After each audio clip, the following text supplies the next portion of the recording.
নমস্কার, আমি শোভনজিৎ সর্দার, বারাসাত 1 নম্বর পঞ্চায়েত সমিতির সদস্য। আগামীকাল ঈদ, রমজান মাস চলছিল। পবিত্র এই রমজান মাসের সকলকে শুভেচ্ছা জানাই। আর একটা বার্তা, আগামীকাল আসতে চলেছে পবিত্র ঈদ উল ফিতর।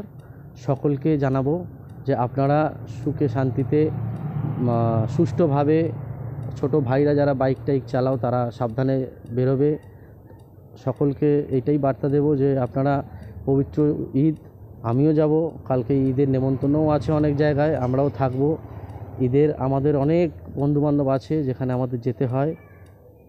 আমি চাইবো যে সকলে আমরা একসাথে কাঁধে কাঁধ মিলিয়ে, এটা সম্প্রীতির বার্তা আমাদের মুখ্যমন্ত্রী মমতা বন্দ্যোপাধ্যায়, যেটা সর্বধর্ম নির্বিশেষে এই ঈদ উল ফিতর বলুন, আমাদের পুজো বলুন, যে কোনো সমস্ত অনুষ্ঠান বা সমস্ত পরম্পরা, যেসব আমাদের পুজো বলুন, মানে ধর্ম যার যার, উৎসব সবার।